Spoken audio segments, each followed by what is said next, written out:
the disruption of health in the form of cancer is a very unique experience, much more unique perhaps than medical science treats it.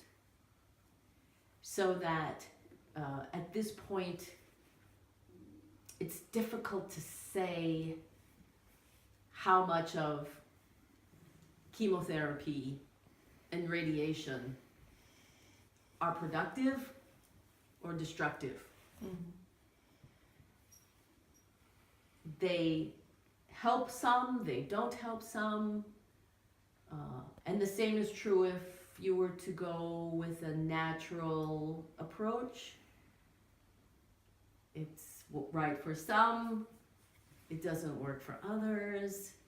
And so each individual who is dealing with this kind of disease is challenged to really find the pathway of healing that is being dictated from inside them.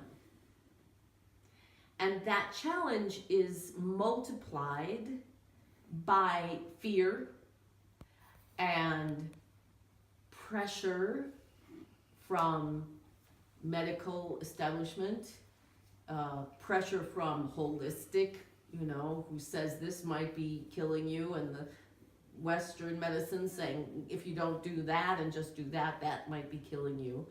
So there's so much that goes on outside the thinking process that is confusing when you're in that place of fear. So what's perhaps most important is using the condition to get to a higher spiritual place,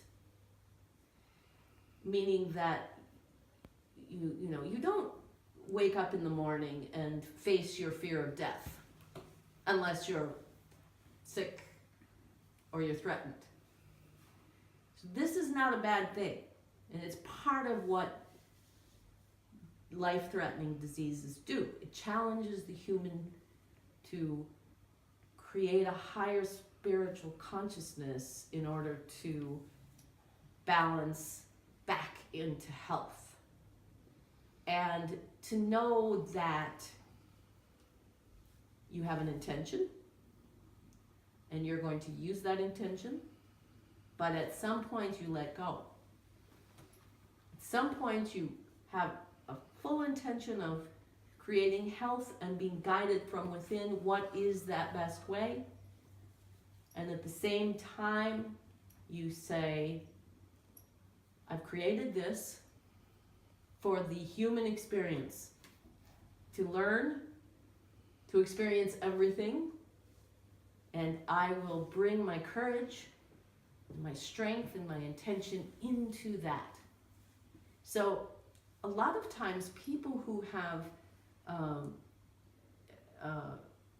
treated cancer and gone on to have it not be an issue, their lives are changed. And a lot of times people who have had to deal with cancer who died from it, also their lives have been changed. But it's when we hold up this expectation that it's supposed to be a certain way or we failed. It's very difficult for a human to understand that if you die of a physical ailment, that you haven't failed, of course. It makes logical sense.